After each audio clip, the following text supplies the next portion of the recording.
له من الأسماء ما اصطفاه الواحد الحي كذا المليك. الحمد لله نحمده ونستعينه ونستغفره ونؤمن به ونتوكل عليه ونعوذ بالله من شرور أنفسنا ومن سيئات أعمالنا. من يهده الله فلا مضل له ومن يضلل فلا هادي له. وأشهد أن لا إله إلا الله وحده لا شريك له وأشهد أن محمدا عبده ورسوله أرسله بالحق بشيرا ونذيرا وداعيا إلى الله بإذنه وسراجا منيرا. صلى الله تعالى عليه وعلى آله وصحبه أجمعين. أما بعد فأعوذ بالله من الشيطان الرجيم. بسم الله الرحمن الرحيم. يا أيها الذين آمنوا أطيعوا الله وأطيعوا الرسول. من يطع الرسول فقد أطاع الله ومن تولى فما أرسلناك عليهم حفيظا. ومن يعص الله ورسوله ويتعد حدوده يدخله نارا خالدا فيها وله عذاب مهين. صدق الله مولانا العظيم. سب سے پہلے میرے حضرت مولانا عبدالغفار صاحب توحیدی کا شکریہ ادا کرتا ہوں کہ آج کے اس عظیم شان تقریب میں مجھے شرکت کرنے کی دعوت دی. اللہ تعالیٰ اس تقریب کو ہم سب کے لیے خیر اور برکت اور نجات کا ذریعہ بنائے. مجھ سے پہلے حضرت مولانا شیخ الحدیث علامہ سعید یوسف خان صاحب نے بھی تقریر کی. اس سے پہلے مولانا عبدالغفور حیدری صاحب مرکزی جنرل سیکرٹری جمعیت علماء اسلام پاکستان انہوں نے تقریر کی اور بھی علماء نے تقریر کی ہوگی. اللہ تعالیٰ ہمیں عمل کرنے کی توفیق عطا فرمائے. آج کا جو اجتماع ہے اس اجتماع میں اکثریت نوجوانوں کی ہے اور آج ہر طبقے کی ہر جماعت کی کوشش یہ ہے کہ نوجوانوں کو اپنے ساتھ ملا جائے اور اس کے ذریعے تبدیلی اور انقلاب لے کے آئے. کوئی گولی کے ذریعے کوئی گالی کے ذریعے لیکن جمعیت علماء اسلام نوجوانوں پر فخر کرتے ہیں. اس کے ذریعے تبدیلی لائیں گے معاشرے میں لیکن جناب رسول اللہ صلی اللہ علیہ وسلم کی سیرت اور صورت کے ذریعے. جب نوجوان اپنی سیرت کو اور اپنی صورت کو جناب رسول اللہ صلی اللہ علیہ وآلہ وسلم کی سیرت اور صورت کے مطابق بنائیں گے تبدیلی خود بخود آئے گی انشاءاللہ. اس لیے اللہ نے فرمایا ان اللہ لا یغیر ما بقوم حتی یغیر ما بانفسهم. جب تک آپ خود اپنے آپ کو تبدیل نہ کریں تبدیلی اور انقلاب نہیں آئے گی. لہذا ہم نے آج کے اس عظیم الشان اجتماع جو سیرت النبی صلی اللہ علیہ وآلہ وسلم کے عنوان سے ہے یہ عہد کرنا ہوگا. جب ہم یہاں سے اٹھیں گے ہم نے یہ عہد کرنا ہوگا اللہ تعالیٰ کے ساتھ یہ وعدہ کرنا ہوگا کہ گزشتہ جو کچھ گزرا ہے ہمارے عمر کا اگر اس میں ہم سے کوتاہیاں ہوئی ہم سے گناہ سرزد ہوئے خطائیں ہوئی اس پر ہم مغفرت مانگتے ندامت کا اظہار کرتے اور نافرمانی کا اعتراف کرتے ہیں. یہاں سے اٹھنے کے بعد یہ عزم یہ ارادہ ہے کہ آج کے بعد ہم نافرمانیوں کا اعادہ نہیں کروں گا جس سے آپ رسول اللہ صلی اللہ علیہ وسلم ناراض ہوں گے اور آپ کی شفاعت سے ہم محروم ہوں گے اور اللہ تعالیٰ ناراض ہوں گے. یہ ہوگا یہی سیرت النبی کا تقاضا ہے. سیرت النبی منانے کا ہر طبقے کا اپنا طریقہ ہے۔ آج اگر آپ جا کے پارلیمنٹ پر بہت خوبصورت نظر آ رہا ہے، خوبصورت لائٹیں پارلیمنٹ پر بھی، سپریم کورٹ پر بھی، وزیر اعظم ہاؤس پر بھی، پارلیمنٹ راجز پر بھی، ادھر بلڈنگوں پر بھی، بازاروں میں بھی۔ لیکن کیا کبھی بھی ہم نے کوشش کی ہے کہ سیرت النبی کا تقاضا کیا ہے؟ سیرت النبی کا تقاضا یہ ہے کہ آپ جناب رسول اللہ صلی اللہ علیہ وآلہ وسلم کی اطاعت کریں زندگی کی ہر شعبے میں۔ جب آپ جناب رسول اللہ صلی اللہ علیہ وآلہ وسلم کی اطاعت کریں گے زندگی کی ہر شعبے میں تو یہ سمجھو کہ آپ نے اللہ کی اطاعت کی۔ اس لیے اللہ نے فرمایا من یطع الرسول فقد اطاع اللہ، جس نے جناب رسول اللہ صلی اللہ علیہ وآلہ وسلم کی قدم پر قدم رکھ کر آگے بڑھا، زندگی بسر کی، سمجھو اس نے اللہ تعالیٰ کی اطاعت کی۔ فمن تولى، اگر کوئی روگردانی کرتا ہے جناب رسول اللہ صلی اللہ علیہ وآلہ وسلم کی طریقے سے، ان کی اطاعت کی بجائے بغاوت کرتا ہے، نافرمانی پر تلا ہوتا ہے، اس کے لیے اللہ تعالیٰ نے فرمایا وَمَن يَعْصِ اللَّهَ وَرَسُولَهُ، جس نے اللہ اور اللہ کے رسول کی نافرمانی کی وَيَتَعَدَّ حُدُودَهُ، اور تمام حدود انہوں نے پامال کی ہے جو زندگی بسر کرنے کے لیے جناب رسول اللہ صلی اللہ علیہ وسلم کے ذریعے ہمیں بتائے تھے، وہ تمام حدود ہم نے پامال کیے، اللہ تعالیٰ کا فیصلہ ہے يُدْخِلْهُ نَارًا خَالِدًا فِيهَا وَلَهُ عَذَابٌ مُهِينٌ، اس کا ٹھکانہ جہنم ہوگا۔ یہ فیصلہ اللہ کا حکم ہے، اطیعوا اللہ و اطیعوا الرسول، آپ اللہ اور اللہ کے رسول کی اطاعت کریں۔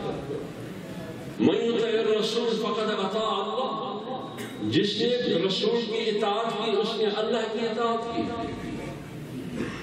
ومن یعص اللہ ورسولہ، جس نے اللہ اور رسول کی نافرمانی کی یدخلہ نارا خالدا فیہا، ان کا ٹھکانہ جہنم ہے۔ ومن یطع اللہ ورسولہ ویخشى اللہ ویتقی فاولئک هم الفائزون، جس نے اللہ اور رسول کی اطاعت کی اللہ نے اعلان کرتا ہے فاولئک هم الفائزون، وہ کامیاب ہیں دنیا میں بھی اور آخرت میں بھی۔ یہ ہے سیرت النبی کا تقاضا۔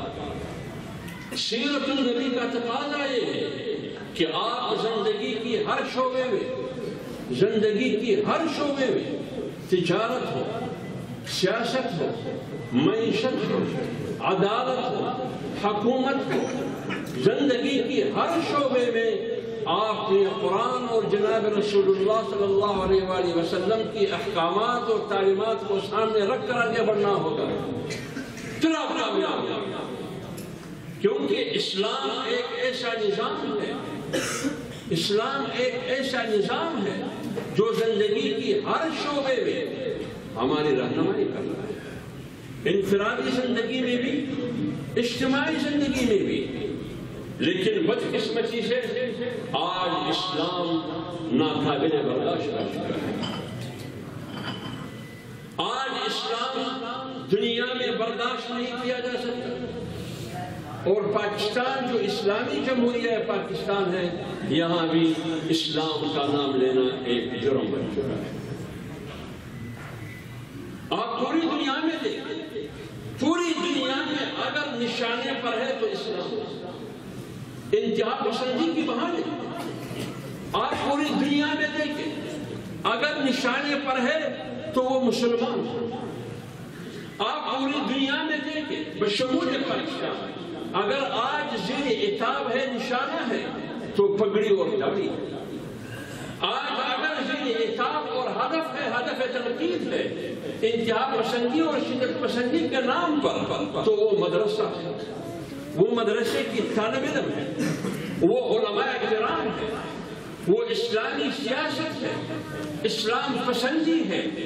لہذا نوجوانوں کو یہ عزم کرنا ہوگا کہ ہم اسلامی سیاست کے قائل ہیں، ہم اسلامی زندگی کی قائل ہیں، ہم اپنی نجات اور کامیابی اس زندگی میں سمجھتے ہیں جو زندگی ہمیں اسلام مہیا کرتا ہے۔ یہ ہے سیرت کا تقاضا۔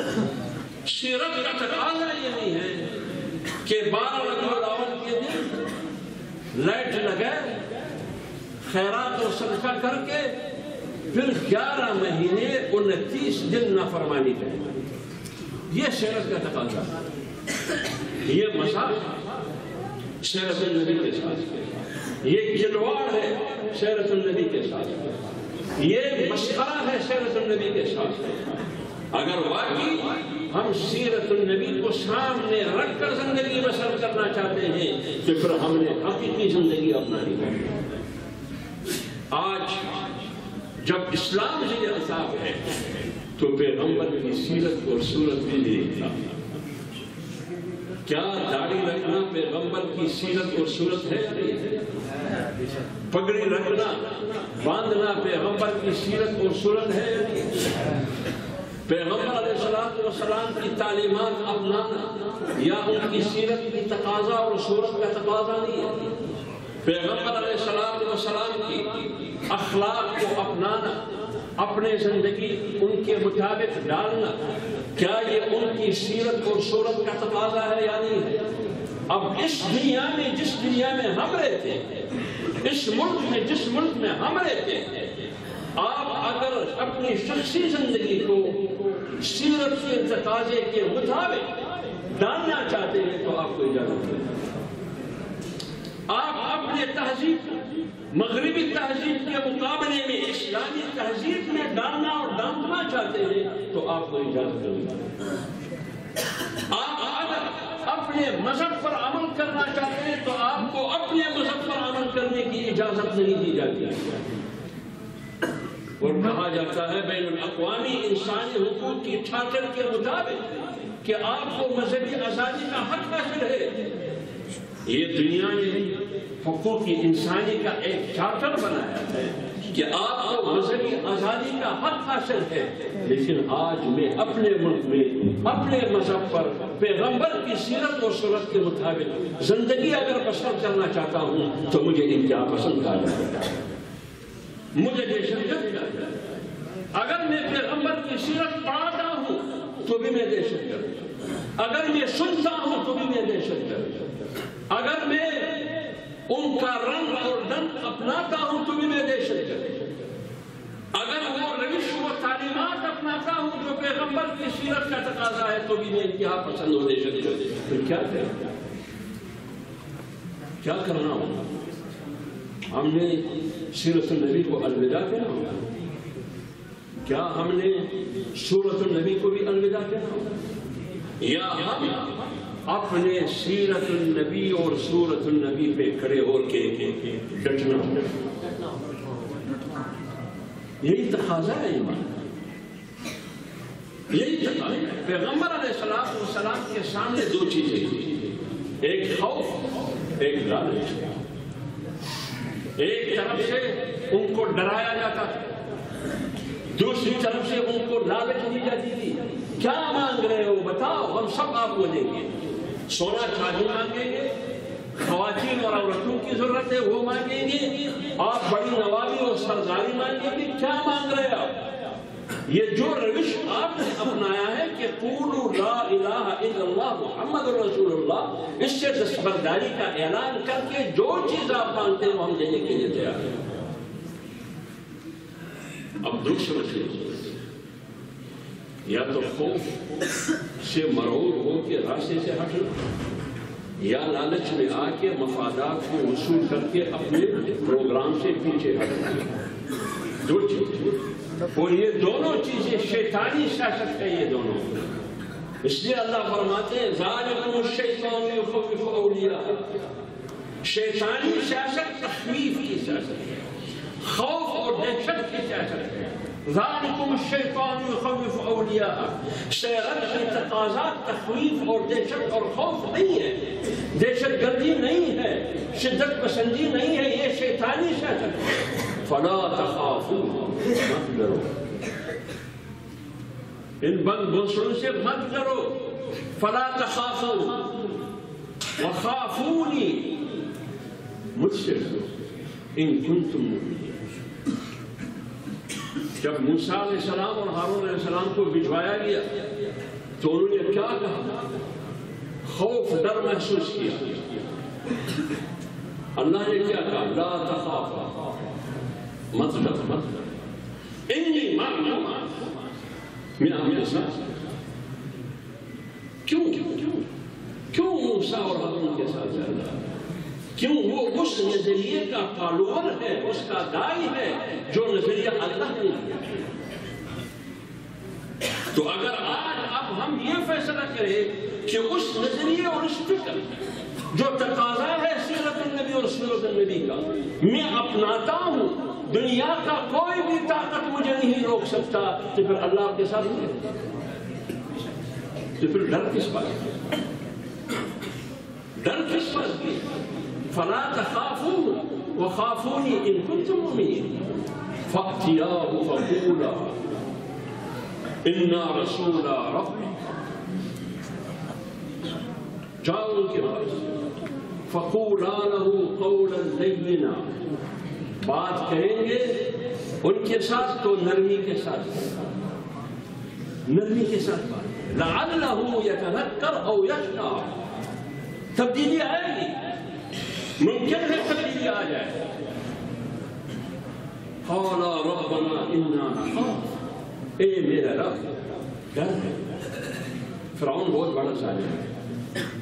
قال ربنا انا نخاف ان یفرط علینا او ان یطغى، اللہ جواب میں کہتے ہیں لا تخافا انی معکما اسمع وارا، میں آپ کے ساتھ جو کچھ آپ کہیں گے میں سن رہا ہوں اور دیکھ رہا ہوں۔ جناب رسول اللہ صلی اللہ علیہ وسلم کے سامنے جب یہ دو چیزیں تھی، خوف اور لالچ، انہوں نے خوف کا مقابلہ بھی کیا، انہوں نے لالچ کا مقابلہ بھی کیا۔ انہوں نے کہا کہ اگر ایک ہاتھ میں آپ مجھے جو بھی چیز دے، دوسرے ہاتھ میں بھی اس سے بڑھ کر کوئی چیز نہ ہو، میں اپنے پروگرام سے پیچھے نہیں ہوں۔ یار ہم تو وہ جو فرعون نے جن جادوگروں کو موسیٰ علیہ السلام کے مقابلے کے دوران، وہ جادوگر جب شکست کھا گئے تو انہوں نے کیا کہا؟ آمنا برب العالمین رب موسیٰ و ہارون، آج کے بعد ہمارا ایمان اس رب پر ہے جس رب پر موسیٰ اور ہارون کا ایمان ہے۔ فرعون کو جب پتہ چلا تو انہوں نے کیا کہا؟ کیا کہا انہوں نے ان کو کہا کہ اچھا آپ نے موسیٰ اور ہارون کے رب پر جب ان کو پتہ چلا کہ ایمان لایا، اب کیا کرنے والا ہوں آپ کے ساتھ؟ پھانسی پہ لٹکاؤں گا، درختوں پہ لٹکاؤں گا، آپ کا پیر ہاتھ کاٹ لوں گا، پتہ نہیں کیا کیا آپ کے ساتھ کروں گا۔ لیکن انہوں نے جواب میں کیا کہا؟ انہوں نے جواب میں یہ کہا فقد ما انت قاض، آپ سے جو کچھ بھی ہو سکتا ہے وہ، انما تقضی هذه الحیات الدنیا، آپ کی زندگی کا مقصد یہ دنیا ہے، دنیا بنانا ہے، دنیا کی دولت، دنیا کا سرمایہ، دنیا کی طاقت، دنیا کی حکمرانی، دنیا کی جاہ و جلالت، دنیا کی عزت۔ فقد ما انت قاض انما تقضی هذه الحیات الدنیا، آپ کا نظریہ، آپ کا نظریہ فکر یہ ہے، یہ دنیا۔ انا آمنا بربنا، لیکن میرا نظریہ آج کے بعد دنیا نہیں ہے۔ فقد ما انت، جو کچھ آپ سے ہو سکتا ہے، یہی فیصلہ مولوی تربیت ہے۔ آج کے فرعون کو بھی ہم یہی کہتے ہیں، لیکن اس کے لیے ایمان کی ضرورت ہے۔ اگر آپ چودھری سے ڈریں گے، کسی نواب سے ڈریں گے کہ کل میرے خلاف FIR ہوگی، تانا ہوگا، حوالات ہوگی، آپ ڈر کے مارے اپنے پروگرام سے ہٹیں گے یا لالچ کے بدلے اپنے پروگرام سے ہٹیں گے، پھر آپ مجھے بتاؤ اللہ آپ کے ساتھ کبھی بھی نہیں۔ ان تنصروا اللہ ینصرکم، جب آپ اللہ کے دین کے ساتھ دیں گے پھر اللہ تعالیٰ آپ کی مدد کے لیے آئے گا۔ من کان للہ کان اللہ لہ، جس نے اپنی زندگی کی ہر شعبے میں اپنے آپ کو اللہ کے حوالے کیا اللہ یہ ہے سیرت نبی کا تقاضا۔ اب ہم نے اپنے گریبان میں دیکھنا ہوگا کہ کیا میری زندگی ان خطوط پر ہے، کیا ہم خوف اور ڈر کا مقابلہ کر سکتے ہیں یا نہیں کر سکتے، کیا ہم لالچ کا مقابلہ کر سکتے ہیں یا نہیں کر سکتے، پھر آپ اسلامی سیاست کر سکیں گے۔ اسلامی سیاست نام ہے پیغمبر کی سیرت۔ اگر کوئی یہ بات کرتا ہے کہ مولوی پارلیمنٹ تک پہنچنے کے لیے، حکمرانی تک پہنچنے کے لیے تقدو کر رہا ہے، کیوں نہ کرو حکمرانی، کیوں نہ کرو؟ جناب رسول اللہ صلی اللہ علیہ وآلہ وسلم مدینے کی ریاست میں کیا کر رہا تھا؟ کیا وہ مدینے کی ریاست کا حاکم تھا یا نہیں تھا؟ دیکھیں، اگر ہم نے استبدادی نظام کا مقابلہ کرنا ہوگا، جابرانہ اور عادلانہ قوانین کا مقابلہ کرنا ہوگا، جابرانہ اور ظالمانہ قوانین کا، اگر ہم نے جبر اور استبداد کا مقابلہ کرنا ہوگا، اگر ہم نے ایک آزاد انسان کی حیثیت میں زندگی بسر کرنی ہوگی تو پھر کیا کرنا ہوگا؟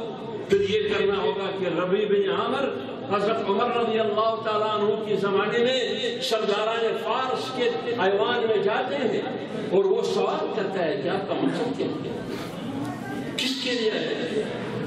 وہ میسنجر ہے، وہ قاصد ہے، پیغام رسان ہے حضرت عمر فاروق رضی اللہ تعالیٰ عنہ کا۔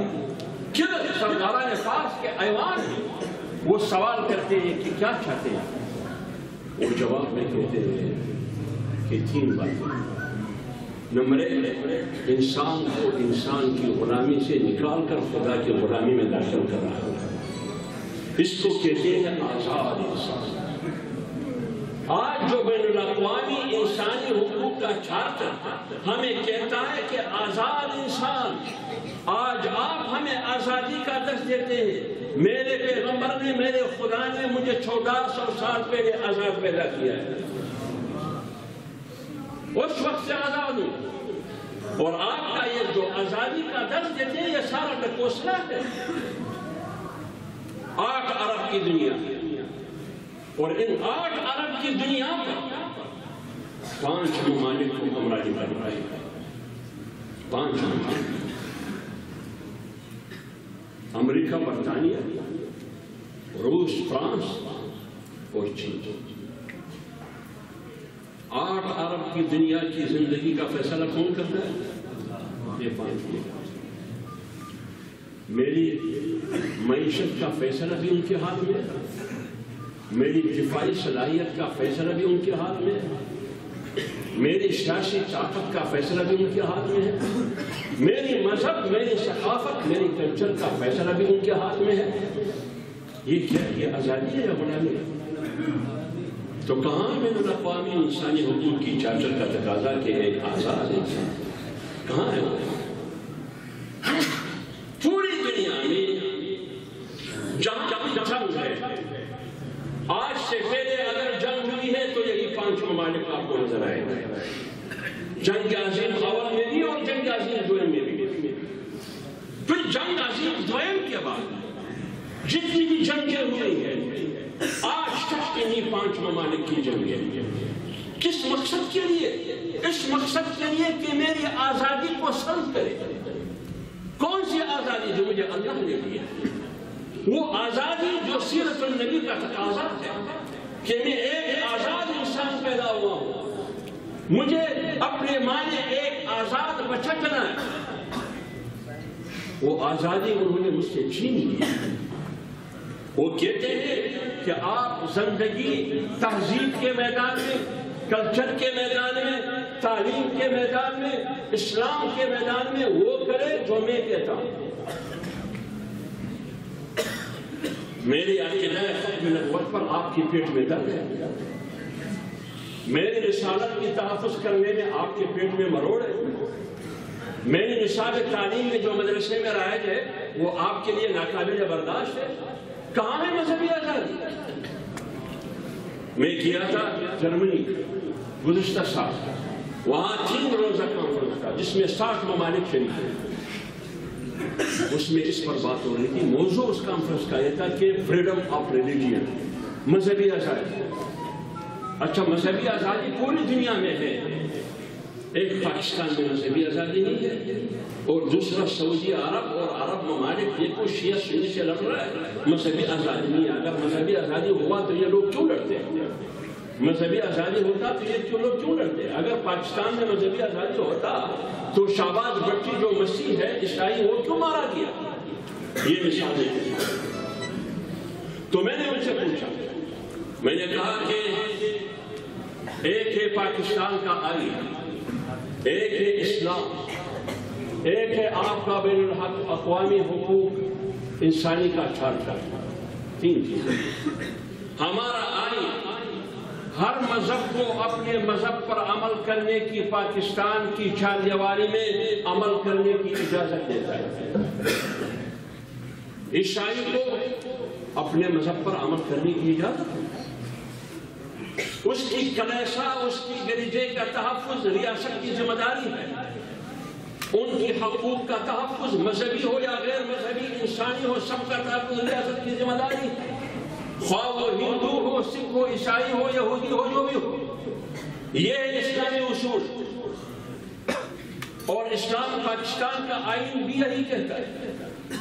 اور آپ جو انسانی حقوق کا درس مجھے دیتا ہے، آپ بھی یہی تشریح کرتے ہیں، لیکن آپ کے کردار اور آپ کے افکار میں بہت بڑا فرق ہے، بہت بڑا فرق ہے۔ مجھے جواب ہے، پوری یورپ میں بہت سے ایسے ممالک ہیں جو وہ قانون سازی کر رہا ہے کہ جو خاتون حجاب کرتی ہے اس پر پابندی ہے۔ کیوں حجاب پر پابندی لگا ہے؟ میری دین اور شریعت محمدی کا تقاضا ہے کہ خاتون اور عورت باپردہ ہو، پردے میں رہے، حجاب کا درج دیتا ہے۔ آپ کہتے ہیں کہ نہیں، آپ حجاب مت باندھیں، کیا یہ مذہبی آزادی سے متصادم نہیں ہے؟ اب میں اپنے مذہب پر عمل کرتا ہوں، آپ مجھے عمل کرنے سے روکتے ہیں، کیا یہ ہے فریڈم آف ریلیجن؟ یہ ہے مذہبی آزادی؟ آپ جواب دیتے ہیں کہ سیکورٹی رسک ہے، اس سے خطرہ ہے امن و امان۔ پھر سوال یہ ہے کہ مجھے 200 سال میں بتایا کہ ایک مسلمان خاتون نے برقعے میں ہو کے کسی کے خلاف خودکش حملہ کیا ہو یا کلاشنکوف برقعے سے نکال کے کسی کو مارا، بتا سکتے ہیں؟ 9/11 کے بعد بتایا، نہیں بتا سکتے۔ جتنے بھی یورپ، مغرب، امریکہ میں ہوئے ہیں، سارے کوٹ پتلون میں ہوئے ہیں۔ ہونا تو یہ چاہیے کہ آپ پینٹ پتلون پر پابندی لگا دیں، لیکن آپ الٹا اسلامی تہذیب پر پابندی لگا دیں۔ اس لیے یہ جو مذہبی آزادی کی بات کرتے ہیں، یہ سارا مسئلہ اور ڈرامہ ہے۔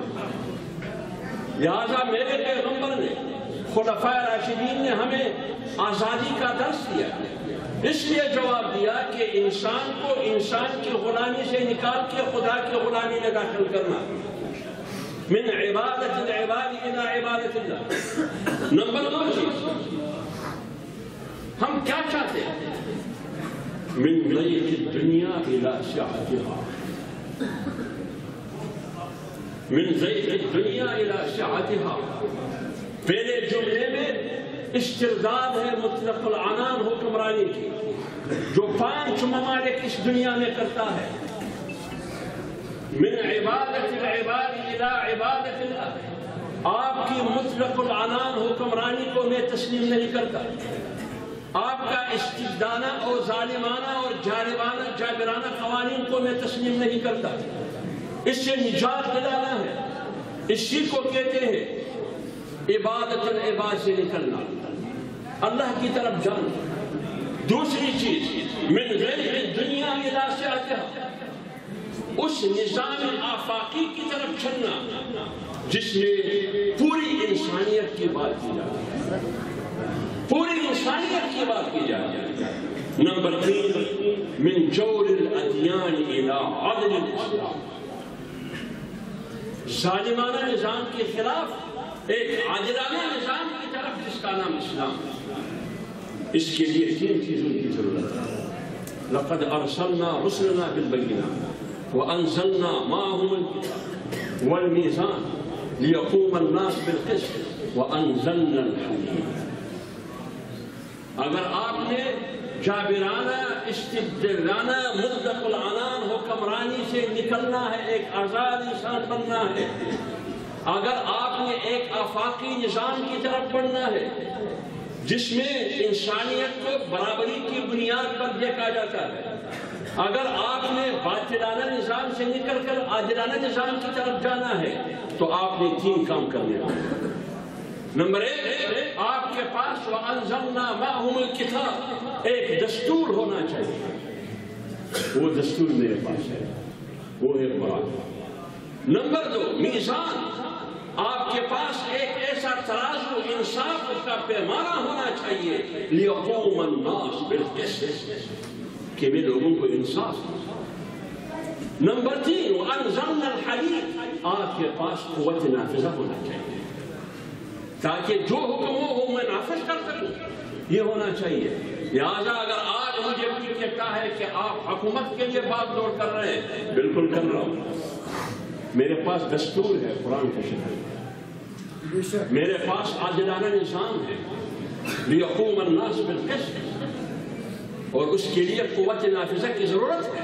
هُوَ الَّذِي أَرْسَلَ رَسُولَهُ بِالْهُدَى وَدِينِ الْحَقِّ لِيُظْهِرَهُ عَلَى الدِّينِ كُلِّهِ۔ جب یہ ہوگا پھر ادیان باطلہ پر آپ کی غلبہ رہے گا۔ اس لیے اگر ہم سیرت النبی کی بات کرتے ہیں یا سورت النبی کی بات کرتے ہیں تو اس کی شروع ہوتی ہے ایک آزاد انسان سے۔ غلامی سے نکلنا ہوگا۔ اسلام غلامی کا درس نہیں دیتا، اسلام آزادی کا درس دیتا ہے۔ آپ نے جنگ سے نکلنا ہوگا امن کی طرف۔ كلما اوقدوا نارا للحرب اطفاها اللہ، جو بھی طبقہ، جو بھی گروہ، جو بھی معاشرہ جنگ کی طرف بڑھ رہا ہے، جنگ بھڑکانا چاہتا ہے، آگ کے شعلے بھڑکانا چاہتے ہیں، اللہ کا اصول کیا ہے؟ اطفاها اللہ، وہ بجھانا چاہتے ہیں۔ سیرت النبی کا تقاضا ہے امن، امن پسندی، آگ بڑھکانا، جنگ کی طرف نوجوانوں کو دکھیلنا، یہ نہیں، بلکہ اطفاءها اللہ بجھانا۔ جو جنگ کی طرف بڑھ رہا ہے یسعون فی الارض فسادا، اصل دہشت گردی ہے۔ واللہ لا یحب المفسدین، اللہ تعالیٰ دہشت گردوں کو پسند نہیں کرتا۔ اس لیے اگر نوجوانوں نے یہ چاہتے ہیں کہ تبدیلی ہو، انقلاب ہو، اپنے انفرادی زندگی میں بھی اور اپنی اجتماعی زندگی میں بھی، تو آپ نے سیرت النبی کو اپنانا ہوگا، اس کے نقش قدم پہ چلنا ہوگا۔ آپ کے پاس ایک ایسا نظام ہے جس میں نظام عدالت ہے، نظام معیشت ہے، نظام سیاست ہے۔ اس لیے دنیا ڈر رہا ہے آپ سے، کیونکہ آپ کے پاس حکمرانی کا تجربہ بھی ہے اور آپ کے پاس نظام ہے۔ یہ کہتے ہیں کہ اگر ایک دفعہ اسلام آیا تو حکمرانی کا تجربہ بھی ہے اور نظام بھی آلریڈی موجود ہے۔ اس لیے آپ کو دہشت گردی کے نام پر بدنام کیا جا رہا ہے، آپ کے مذہب کو بدنام کیا جا رہا ہے، مسلمان اور امت مسلمہ کو بدنام کیا جا رہا ہے، ان اداروں کو بدنام کیا جا رہا ہے جہاں اسلام پڑھایا جاتا ہے اور سکھایا جاتا ہے، ان کو بدنام کیا جاتا ہے۔ آج اگر علماء سیاست کرتے ہیں تو اس کی تحفظ کے لیے، اسلام کی دفاع کے لیے، مدارس کی دفاع کے لیے، سیرت النبی کی تحفظ کے لیے، ختم نبوت کے قانون کی تحفظ کے لیے، جس ملک میں ہم رہتے ہیں اسلامی جمہوریہ پاکستان میں، آج ادھر اسلام غیر محفوظ ہے، مدرسہ غیر محفوظ ہے، داڑھی اور پگڑی غیر مقبول ہے، اور مولوی کے ساتھ لڑ رہا ہے، اور ایک منصوبے کے تحت ان کی کوشش یہ ہے کہ صوفی کی اسلام اور مولوی کے اسلام کو آپس میں لڑائے، کہ صوفی کا اسلام یہ ہے اور مولوی دیوبندی کا اسلام یہ ہے، ان کو آپس میں لڑوا، شیعہ اور سنی کی اسلام کو آپس میں لڑوا۔ تو کون لڑیں گے اس سے؟ کہ پہلے مولوی لڑیں گے، مقلد اور غیر مقلد کی اسلام کو آپس میں لڑوا۔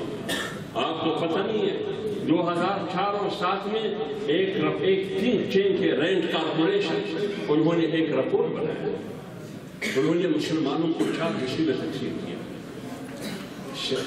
سیاسی مسلمان، روایتی مسلمان، روشن خیال مسلمان، سیکولر مسلمان، ان 4 حصوں میں تقسیم کیا ہے مسلمان، سیاسی مسلمان، روایتی مسلمان، سیکولر مسلمان، روشن خیال اور جدید پسند مسلمان۔ وہ کیا کہتے ہیں رپورٹ میں؟ کہتے ہیں سیاسی مسلمان دشمن نمبر 1 ہے، روایتی مسلمان دشمن نمبر 2 ہے۔ اب سیاسی مسلمان کون ہے؟ سیاسی مولوی کون ہے؟ جو اسلامی سیاست کی بات کرتا ہے، اسلامی سیاست کی بات کرتا ہے، میں اسلامی سیاست کی بات کرتا ہوں۔ ایک مولوی بات یہ کرتا ہے کہ میں جانوں میرا مقر و محراب ہے، میں جانوں میرا جمعے کا خطبہ جانے، میں جانوں میرے 5 نماز وقت کی امامت جانے، باقی دنیا میں حرام خوری ہو رہی ہو جائے، دنیا میں پاکستان میں اسلام کے خلاف قانون سازی ہو رہے ہونے دو، اس سے میرا کوئی سلسلہ نہیں۔ میری ذمہ داری ہے کہ جمعے کا خطبہ دینا، جمعے کی نماز پڑھانا، 5 وقت کی امامت کرنا، بچوں کو قاعدہ بغدادی پڑھانا، بخاری پڑھانا، شاغوری اور اصول شاشی پڑھانا، بس میرا کام ہے۔ یہ ہے روایتی مسلمان یا روایتی مولوی، یہ دیوبندیوں میں بھی ہے، یہ بریلویوں میں بھی ہے، یہ ذہن ہے یا نہیں ہے؟ یہ شیعہ میں بھی ہے، یہ سنی میں بھی ہے، یہ مقلد میں بھی ہے اور غیر مقلد میں بھی ہے۔ ایک ہے سیاسی مسلمان، سیاسی مولوی یہ ہے کہ میں اپنی زندگی کو، اپنے طرز زندگی کو منسوخ کرتا ہوں دیوبند کو۔ دیوبند مجھے طریقت بھی بتاتا ہے، دیوبند مجھے شریعت بھی بتاتا ہے، دیوبند مجھے سیاست بھی بتاتا ہے، اس سے میں اسلامی سیاست کا قائل ہوں، سیاسی مولوی ہوں، سیاست کر رہا ہوں سیکولر اور بے دینی کے خلاف، ان ایوانوں تک جانے کی کوشش کرتا ہوں کہ جو لوگ اسلام پر حملہ آور ہیں غیر ملکی ایجنڈوں کی تکمیل کے لیے اس کا راستہ روک سکو۔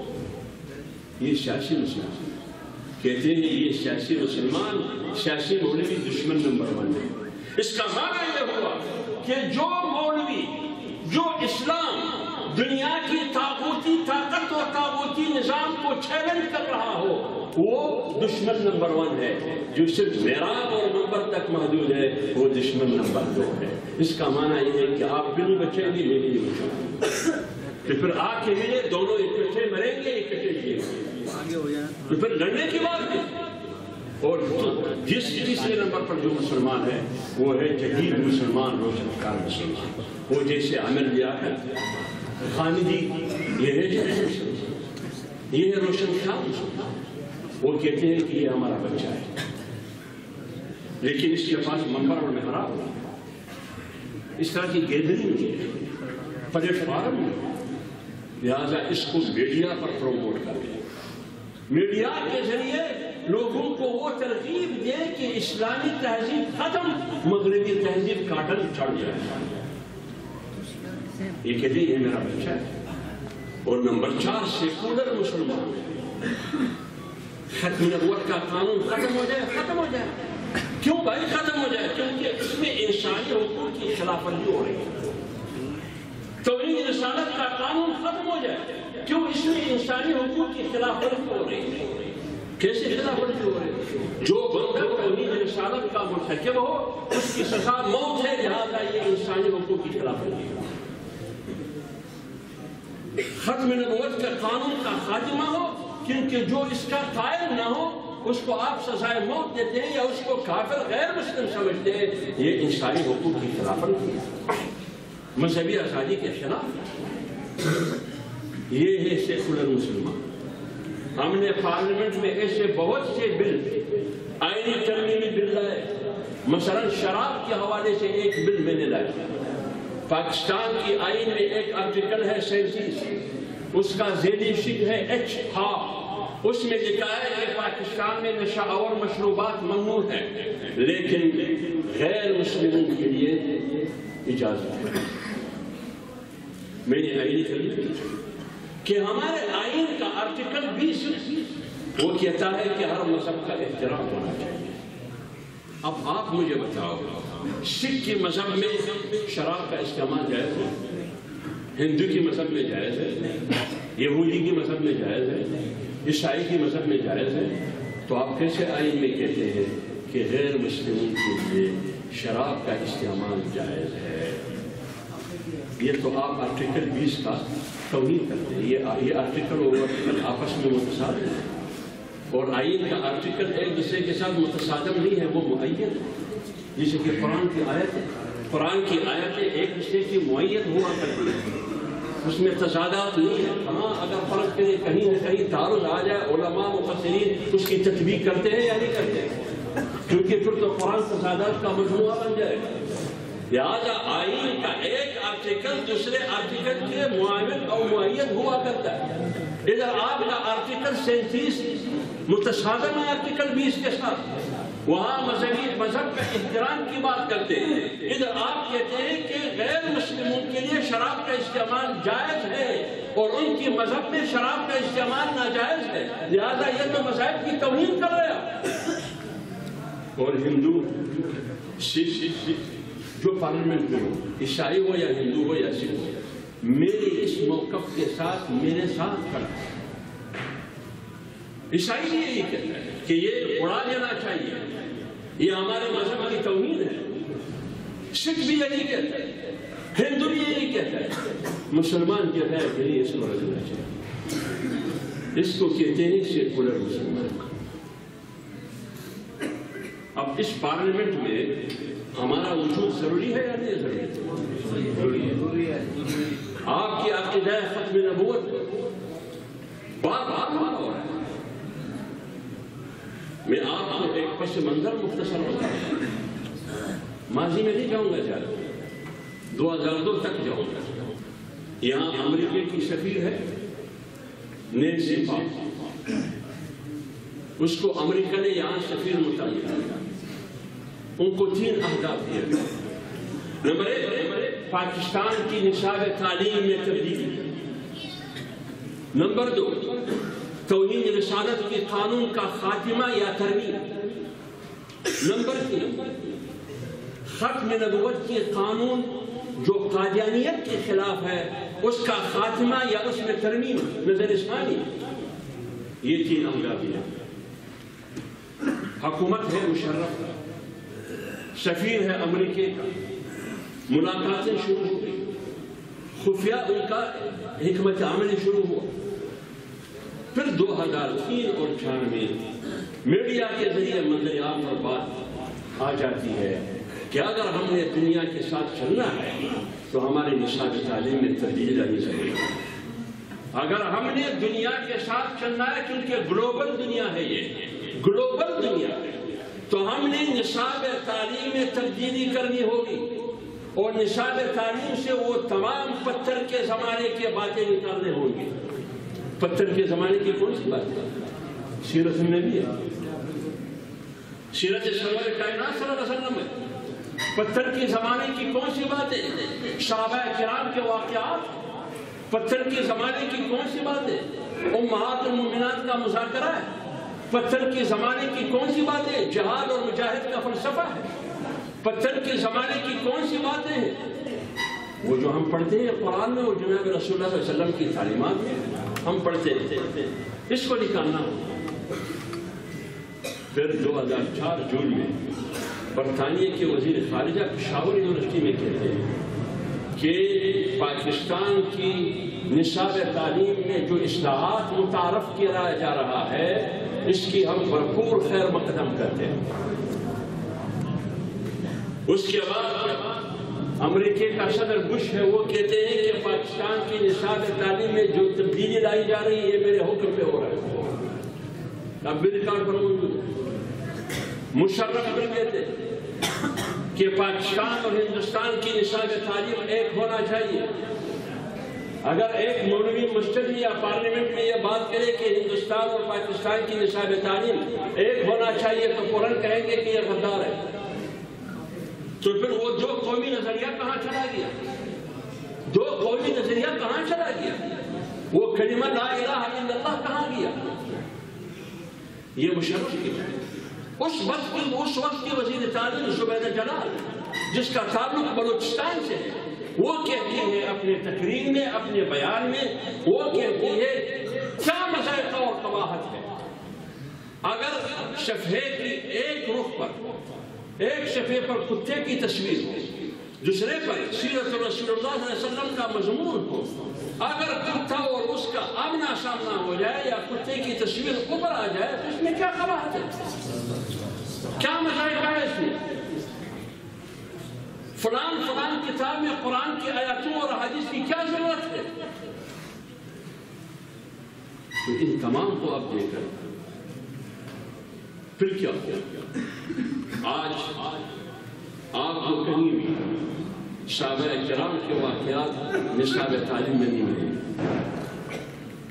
آپ کے مسلمانوں کی تاریخ آپ کو نہیں ملے گی فتوحات. آپ نوجوانوں سے پوچھیں کہ محمد بن قاسم کون تھا، آپ ان سے پوچھیں کہ انگریز کے خلاف جنگ کس نے لڑی، شیخ الہند کون تھا، مولانا قاسم نانوتوی کون تھا، مولانا شبیر احمد عثمانی کون تھا، مولانا ظفر احمد عثمانی کون تھا، قرارداد مقاصد کس نے بنایا؟ کسی کو معلوم نہیں، کسی کو معلوم نہیں. آج اسلام کا نام لینا، جہاد کا نام لینا، قرآن کا نام لینا، مجاہد کا نام لینا ناقابل معافی جرم بن گیا. نصاب تعلیم سے وہ تمام مضامین نکال دیے گئے جس سے ایک پاکستانی نظریاتی مسلمان بن سکتا ہے. تو جب یہ سب ہو رہا ہے، کیا ہاتھ پر ہاتھ رکھ کے اس کا مقابلہ ہم کر سکتے ہیں؟ نہیں کر سکتے. دوسرا ہدف دیا گیا کہ توحید رسالت کا قانون ختم کرنا ہوگا. آج بھی ہمارے پارلیمنٹ میں، آج ابھی اس وقت بھی ہمارے پارلیمنٹ میں سینٹ کی قائمہ کمیٹیوں میں اس پر بات ہو رہی ہے کہ توہین رسالت کے قانون کا استعمال غلط ہو رہا ہے، لہذا اس پر نظر ثانی کرنی چاہیے تاکہ استعمال غلط ہو، اس میں ترمیم کرنا چاہیے. یہ کون کہتا ہے؟ مسلمان کلمہ پڑھنے والا. یہ ہدف دیا گیا. اور تیسری چیز حدود آرڈیننس کا خاتمہ. آپ کو یاد ہوگا 2006 حقوق کی نسواں بل پر پارلیمنٹ میں ایک بل آیا، زنا بالرضا اور زنا بالجبر کے حوالے سے. یہ کیا؟ زنا بالرضا جرم نہیں ہے، زنا بالجبر جرم ہے. یہ مغربی معاشرہ ہے یا نہیں؟ یہ وہ تصور ہے کہ گرل اور بوائے فرینڈ کا تصور میرے جوانوں میں دیا جاتا ہے. اگر ایک نوجوان لڑکا اور لڑکی آپس میں رضامندی کے ساتھ 3 مہینے ایک ہوٹل کے کمرے میں رہے، جو کچھ بھی کرے اپنے مرضی کے ساتھ، یہ زنا کے زمرے میں نہیں آتا. اگر بالجبر کرے تو پھر یہ زنا کے زمرے میں آتا ہے. یہ کون کر رہا ہے؟ آپ کے حکمران یہ خدمت کر رہا ہے.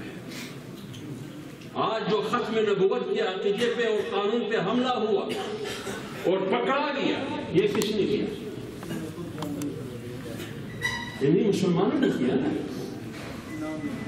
انہیں حکمرانوں نے کیا. اگر اس کا راستہ روکا ہے تو جمعیت علماء اسلام کے مولوی نے روکا ہے. یہ کہنا ہے کہ مولوی اور سیاست، مولوی کی سیاست سے کیا تعلق ہے؟ مولوی تو بنگلہ دیش میں سیاست نہیں کرا. بنگلہ دیش میں مولوی کو سیاست کی اجازت نہیں ہے، الیکشن نہیں لڑ سکتا، پارلیمنٹ کا ممبر نہیں بن سکتا. آپ جا کے اس مولوی کا حال دیکھیں، قانون سازی میں اس کا کوئی رول اور کردار نہیں ہے. میں ممالک، مسلم ممالک کا آپ کو نام نہیں بتا سکتا. ایک مسلم ملک یہ حکم دیتا ہے کہ خواتین کی ڈرائیونگ کی اجازت ہم نہیں دیتے، مولوی اس کے بعد فتویٰ دیتا ہے کہ شریعت میں ممنوع ہے۔ ریاست حکم دیتا ہے کہ آج کے بعد خاتون ڈرائیونگ کر سکتا ہے، گاڑی چلا سکتی ہے، مولوی فتویٰ دیتا ہے کہ شریعت میں اس کی گنجائش ہے۔ اب مجھے بتاؤ، ریاست دین کی تابع ہو یا دین ریاست کی تابع ہوگی؟ دین ریاست کی تابع ہوگی۔ کل تو آپ نے کہا کہ خاتون ڈرائیونگ نہیں کر سکتی، آج جب ریاست نے کہا کہ کر سکتی ہے، آپ بھی کہتے ہیں کہ شریعت میں اس کی گنجائش ہے۔ اس میں آپ کو سیاست کرنے کی اجازت نہیں ہے؟ آپ کو متحدہ عرب امارات میں سیاست کرنے کی اجازت ہے؟ آپ کے ہاتھ میں خطبہ پکڑا جاتا ہے کہ مولوی صاحب جمعے کو یہ تقریر کرنا ہے، یہ ہے آزاد زندگی یا غلامانہ زندگی؟ آج اگر آپ ادھر کھڑے ہو کے چوراہے پہ کھڑے ہو کے پارلیمنٹ میں کھڑے ہو کے امریکہ کو بھی چیلنج کرتے، ان کے پٹواریوں کو اور ان کے ایجنٹوں کو اور ان کے حواریوں کو بھی چیلنج کرتے، ان کی آنکھوں میں آنکھیں ڈال کر بات کرتے ہیں، یہ کس کی مرہونی منت ہے؟ یہ ان جمعیت علماء اسلام کی 5 ورکروں کی مرہونی منت ہے۔ لہذا ہم اگر چاہتے ہیں کہ بے دینی کا مقابلہ کرنا ہے تو قانون اور قانون سازی کا راستہ ان کا روکنا ہوگا، اور اس کے لیے ہم نے ووٹ کی طرف جانا ہوگا، ووٹ کی طاقت کو اپنے ہاتھ میں لانا ہوگا تاکہ پارلیمنٹ میں ان بے دین طبقے کا ہم مقابلہ کر سکیں قانون سازی کے ذریعے۔ کوئی شرط کی بات نہیں ہے، جاؤ لوگوں کے پاس کہ ہمیں ووٹ دے، لوگوں کی خدمت کرے، سماجی خدمت کرے، لوگوں انسانیت کے کام آ جائے۔ اگر آپ اپنی زندگی کو منبر اور محراب تک محدود کریں گے تو پھر دعا کے لیے تو لوگ آئیں گے، بچے کی کان میں آسان دینے کے لیے تو آئیں گے، ہاتھ چھونے کے لیے تو آئیں گے، نکاح پڑھانے کے لیے تو آئیں گے، میت کو غسل دینے کے لیے تو آئیں گے، میت کی نماز جنازہ پڑھانے کے لیے آئیں گے۔ سیاسی میدان میں آپ آنکھیں نہیں دکھا سکتے، اگر گئے تو کہیں گے آپ کو موڑی میں جاؤ، بم گوشت میں اٹھاؤ، آپ کا ادھر کوئی تعلق نہیں۔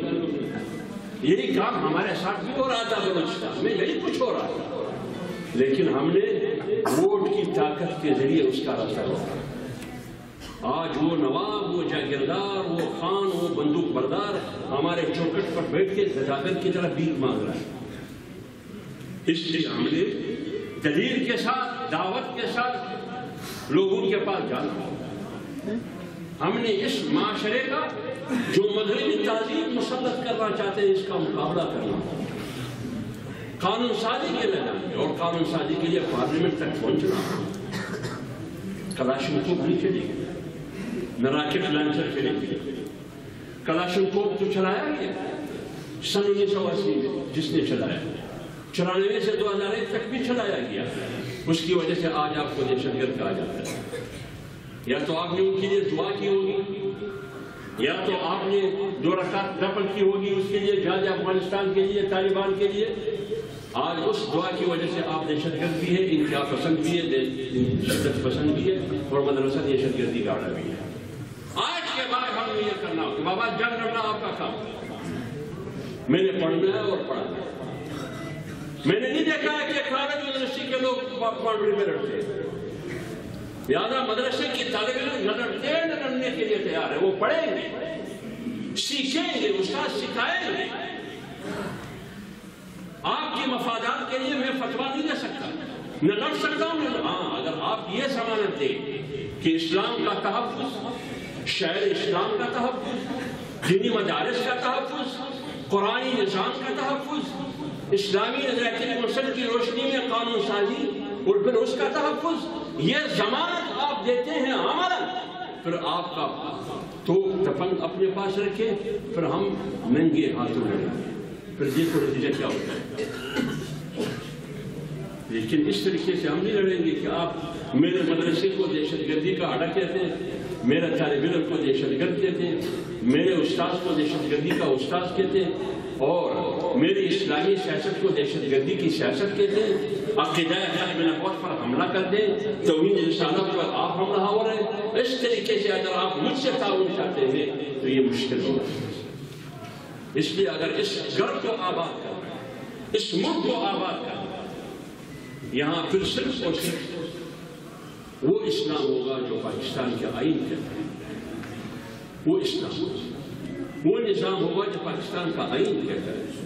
اس میں پھر ہم شانہ بشانہ آپ کے ساتھ کھڑے ہیں اور دشمن کے خلاف کھڑے ہیں. لہذا اگر ہم نے سیرت النبی کو اپنانا ہوگا تو یہ اصول ہے. اللہ اور رسول کی اطاعت زندگی کی ہر شعبے میں.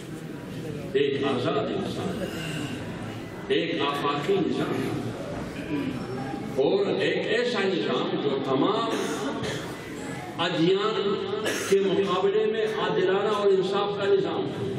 اس کے لیے کتاب، اس کے لیے انصاف کے پیمانے اور اس کے لیے قوت نافذہ کی ضرورت ہے. اللہ تعالی ہمیں اور آپ سب کو توفیق عطا فرمائے.